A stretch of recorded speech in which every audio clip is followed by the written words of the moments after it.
So a buddy of mine, Dan, he just got back from Djibouti, Africa. He'd been gone for about a year, I guess about 10 months. But anyway, he had me bring a couple of his rifles and get some loads sorted out while he was gone. And one of them is this crappy J.C. Higgins. No, not really. This J.C. Higgins 270, and I think it's from the 50s, if I'm not mistaken. I think that's what he told me. I could be wrong.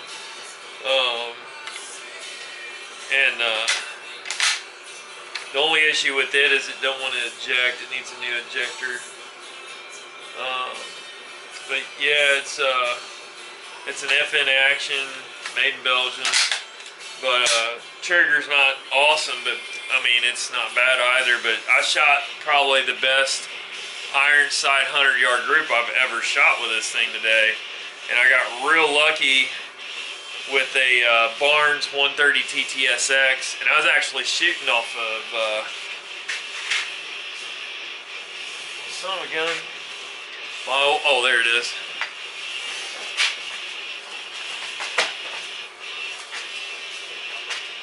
I used my old M15 tripod because the swivels on this are different. I don't know what they are, but yeah, it blew me away how well this thing shot. And honestly, if it was somebody else and with a scope, it would have probably been like half minute. But in that case, it was right at an inch, maybe a little less. It absolutely blew me away. It shot my 130 Nosler E-tip load really well. But he sent some Barnes TTSXs over. He had them shipped here. He had a bunch of stuff shipped here. And so I figured I'd get that sorted out. So it ended up I just got lucky. Ran it up to the max book charge and then backed it off a grain. So max book charge was 55 out of the Barnes book. And so I went to 54 and let it fly, and it just shot the hell out of it. So it's just, it's probably running about 31, 30, 3,000, 3,100, and you don't really need much more than that if the son of a gun shoots that good. The only thing is I don't know who, he had some tally rings, some tally lightweights sent over, but one fit and the other one did not. So I really wanted to get that sorted out for him, but I just didn't have time. I've been so daggone busy with stuff, but I'll get this sorted out for him, and then I'm actually flying out to help him move after Thanksgiving sometime. I forget when. First of December. So I'm going to take all his stuff out with rifles. He's got a bow. He's got a Matthews bow I got to take to him. So I got a bunch of stuff I got to take. But anyway, so I'm going to get this stuff loaded, and it's real. And loading ammo for me is real therapeutic. I love it.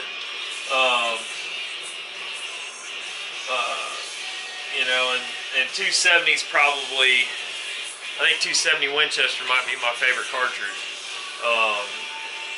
I love it. I've killed slews of critters with it. You can go up into elk no problem with it, and I would argue that I prefer it to an .6. The .6 is undeniably more versatile. But that 270 just pushes those 130s and 150s so fast. And the sectional density and everything kind of helps it out. But I like it real good. It's not nearly as juicy. It doesn't kick as bad as an .6. And I found that I'm going to go off on a little bit of a tangent. But I found on my data that and this is legit out of Tika rifles. One's a super light, and the other one, the 308 super light, wherever it's at. I think it's up the house. And then a .6 Lite, the original T3. That until you get into the 180s on that .6, there's barely a nickel's worth of difference between a 308 and a 0.6, so you end up getting the same performance, or really close performance out of a 308 for 10 grains less powder if you're a hand loader.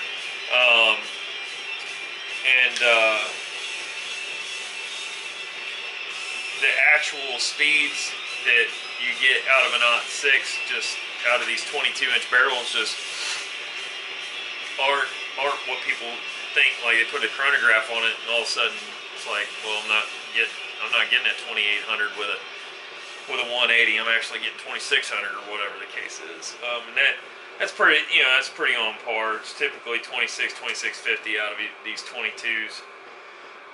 And not that you can't get more, but it's hard.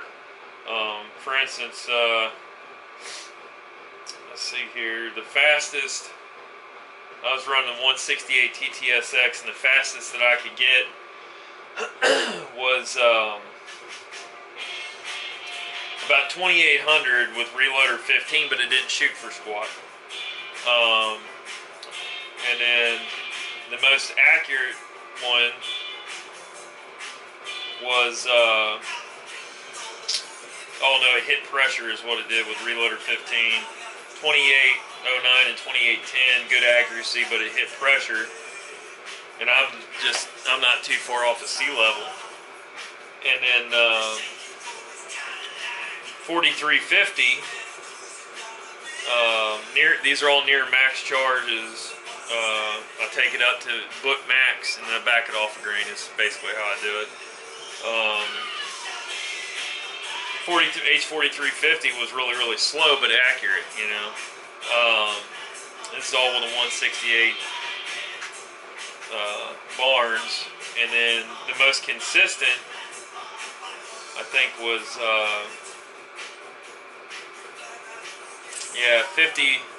51 grains of 46 IMR 4064 was the best. 50.2, and then on the 150 it was 51.2, so just a grain different. But I was getting in that 2775 range. So that's with a 168, and I ran that out to about 500 yards, and it did pretty good. And then with the 308, not that anybody cares, but 308 is one of my favorites. I like it better than 0.6 personally. Let's see here, 168 TTSX. Let's see here, 46 and a half grains of, that's that damn rock the cast ball making that noise. 46.5 grains of AA 2520 got me 2762. So, and it was accurate, like real accurate. All ran with match primers, yada yada. But so it's basically not even 15 feet per second different. All treated the same way. So I don't know, it just, I know the 0.6 is kind of an American staple and everything, but it just gets outperformed until you get into the 180s. And you can't run the 270 Winchester stops at 150. I think Norma made a 160, the 160 flat base, or maybe it was a 160 partition that you could shoot out of these 1 in 10 barrels. But that's the other thing. If they spun them a little bit quicker, you could sling a whole lot heavier bullet out of it. But anyway, I think I just prefer the 308 and the 30 cals. I like a 308 over an 0.6. And that's actual chronograph data, not what you get off Hornady's website, because they inflate everything, and so does Nosler.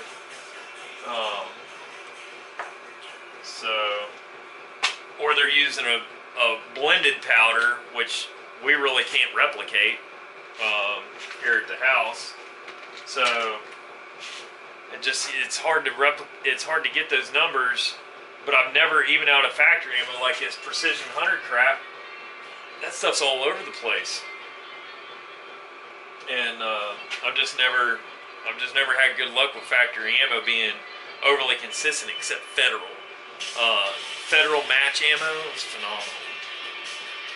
It's just really, really, really good stuff. Probably the best. But anyway, so I'm gonna load some of these 270s up. I got that's 270. So everything's primed. I want him to have enough out of his guns. I've already got the /6s loaded for him, and that's a 150 TTSX. I didn't chronograph it out of his gun, but it's 51.2 grains of 4064. So not a single load, pretty much everything. So it's kind of a tedious process with me, but it's how I like doing them.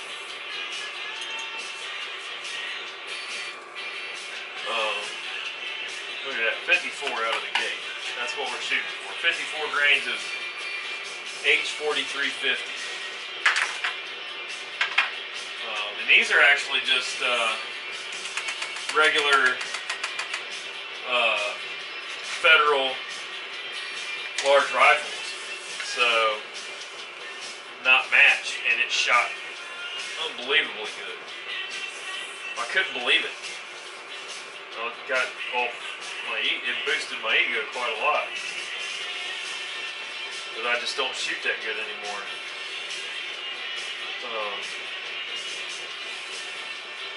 But I probably already lost most of everybody out of here.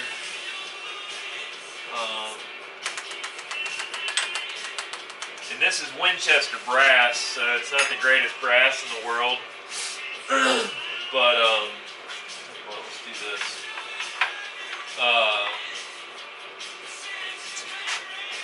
It's got a higher case capacity than a lot of other powders. And I'm just going to load basically all this. Look at that, 54 on the nose. Man, that's... There goes my ego again.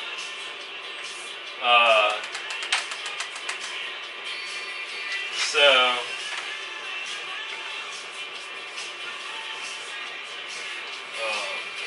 damn it. I love loading in the city. I've got a Dillon 550 sitting in the corner. It's been in the box for, I don't know, at least 10 years. I just don't really have any interest in putting it together. This is kind of Jason's jam. A little.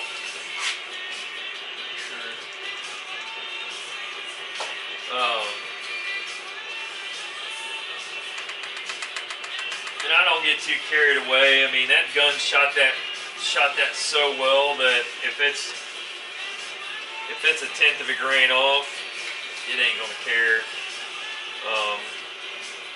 Hopefully he gets his scope on that thing, but even if he doesn't, it's a phenomenal shooting rifle. The only problem with it is he needs a new ejector.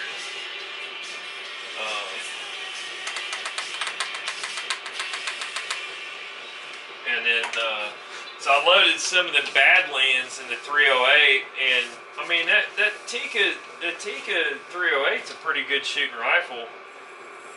I mean, it doesn't blow my socks off, but it's not bad. It's capable of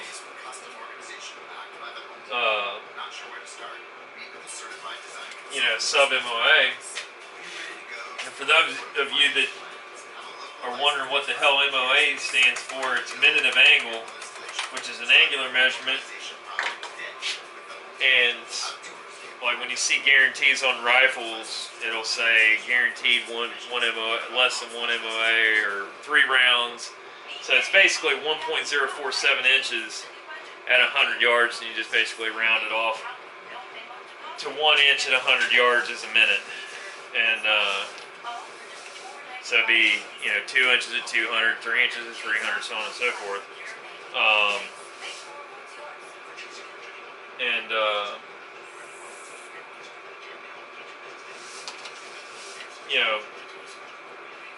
We're into dang nabbit, Jason. We're into an era of firearms that the technology is so flippin' good. Like that new Christensen, granted that's an expensive ass rifle, but I need to get a little light right here. But I'm still powering this barn with extension cord.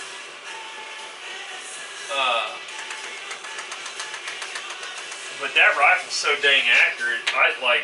It takes a hell of a good shooter just to exploit the accuracy out of it. So when people are chasing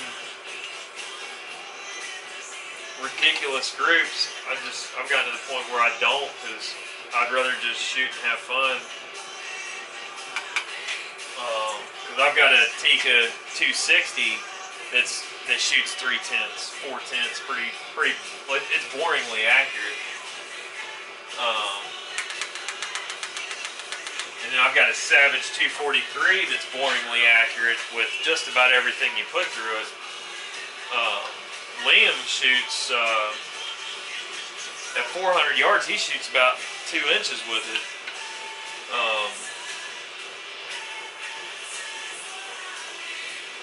Which is better than I can shoot with it.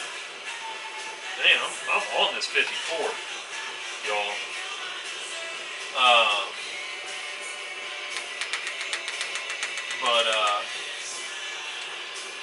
And a lot of people get a lot bigger gun than they need. Like a 270 there will kill just about anything in the continental U.S.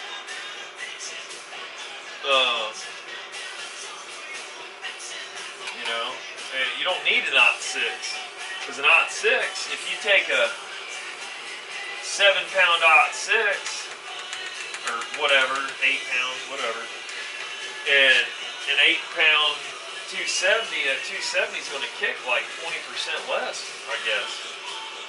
I don't know. I'll look that up before I spout off at the guns, but that's what it feels like to me. But then you take a 308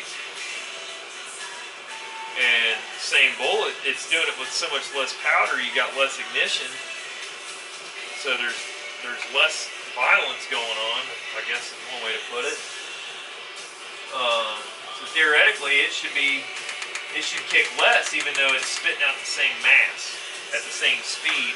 But because there's less explosion going on, I guess, I don't know, maybe.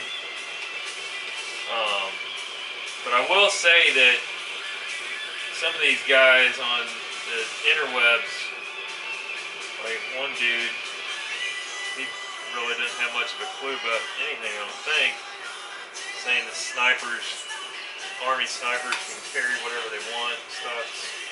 Nonsense. Some can, but 99.9% cannot. And even that 0.1% that can, don't, because of redundancy. The whole point to it is to everybody basically have the same thing. But anyway, I've got 308, 30-06s. I don't know how many 308s I've got now. I've got 4 270s, I think, 3 or 4. And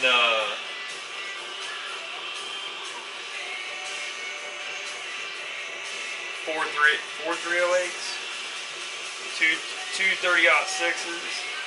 I have a Win Mag, and I would argue that the best out of the bunch, cartridge-wise, the best one is the one you shoot the best. So if you shoot a 270 better than a 30-06, well then in your case, a 270 is better. because, you know, especially if you're slightly smaller statured, you know, I weigh like 170. I'm 6'2" or so, 170 or so. But I've shot all my life, so I can shoot just about anything there is. And I, you know, like, yeah, I can tell you the difference, but it doesn't matter to me. But somebody doesn't shoot a lot, like a friend of mine, Robert. He's a real nice guy. They moved here from California a few years ago, and I met him while I was building a barn over there. He stopped by to ask about something, I forget. Real nice guy, and he's gotten into shooting a little bit. And he asked me what, you know, his wife, they're older, and his wife's tiny. He's not a big fella, and he wanted to get a deer rifle, and you know, as much as I don't like the Creedmoor, he wanted one rifle that they could both shoot comfortably. So I said, get the 6.5 Creedmoor. Ammo is pretty available. It's flat shooting. It's plenty for Virginia whitetail if that's what you want to go after, or even if you want to go after a bear. You know, I mean, I know people, a lot of people have taken elk with them. Not that that's, you know, I mean, but if that's what you shoot well, that's what you shoot well. But, so he ended up getting one of them Ruger American Predators in 6.5 Creedmoor, and that thing is ridiculous. And he put one of them Arkin scopes on it, and one of the better of the Arkins. Where am I at here? And I took him out to the Sportsman's Club, and I don't know if he'd ever shot that far. I mean, it's not far; it's 400 yards, but we got it zeroed up. Got the zero stop set, all that stuff, and he got pretty comfortable with it. A couple different kinds of ammo, and you know, he was you know, like within probably excuse me, 45 minutes of getting it zeroed, he was ringing steel.